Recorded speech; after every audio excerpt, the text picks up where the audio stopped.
আজকের টাইব্রেকারের দ্বিতীয় শটটিতে এগিয়ে যাচ্ছেন গোলরক্ষক মাহফুজ।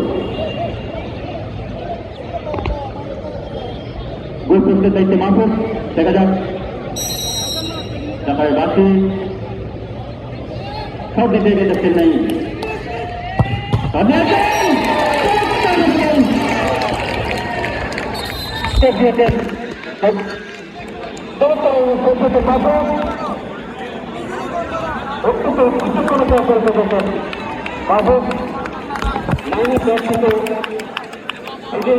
আগে থেকে মাহফুজ, যার কারণে মাহফুজের একটি দুর্দান্ত শট তিনি আত্ম দিয়েছেন। তো এখন পর্যন্ত একটি বলে সুন্দরবন এগিয়ে, দেখা যাক পরবর্তী শট।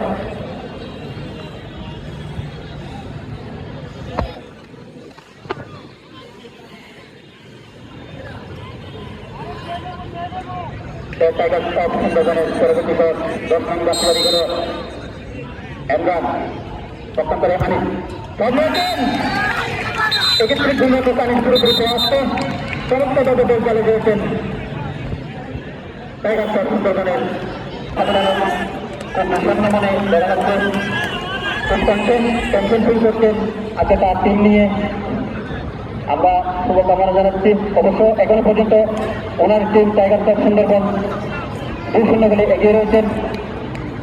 শুকুর আজকে একাধিক আক্রমণ শিকার ছিলেন তিনি। পক্ষান্তরে মাহফুজ, ব্যাপারী বাস দেখা যায় তৃতীয় শট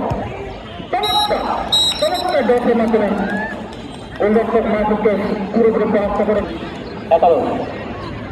যাই হোক, পরবর্তী শট টাইগার টপ সুন্দরবন এগিয়ে যেতে দেখছি আমরা দিদারকে।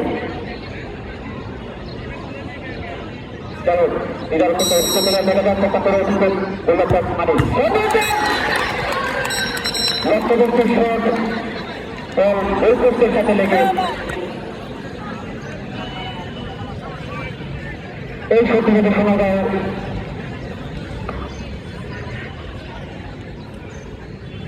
দলীয় চতুর্থ শট গোলপোস্টে মাহফুজ, দেখা যাক ব্যাপারী বাসে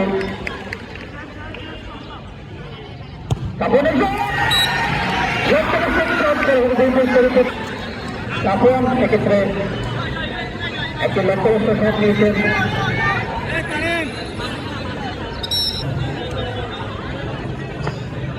চতুর্থ শট এতে কৃষকভাবে দিতে পারেন, তাহলে টাইগার টপ সুন্দরবন আজকের বিজয়ী দল।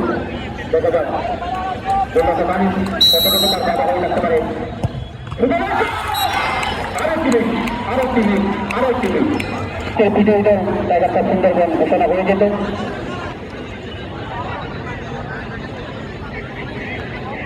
সোনাগাঁও ফুটবল একাদশের সিনিয়র খেলোয়াড় সদরে অনেক টেনশন আছে আমরা দেখতে পাচ্ছি। একটা এলাকা দিয়ে যাই হোক 11 নম্বর সিনিয়র খেলোয়াড়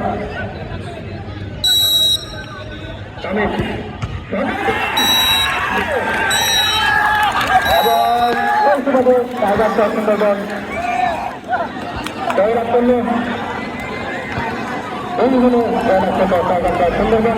অভিনন্দন টাইগার টপ সুন্দরবন তাদেরকে কার্যকরী মাধ্যমে ফিরিয়ে নেওয়ার জন্য। অবশ্যই ভাগ্য তাদের সহায় ছিল।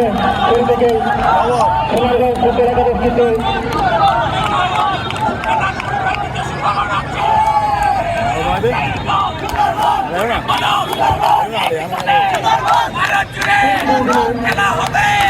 এগিয়ে থেকে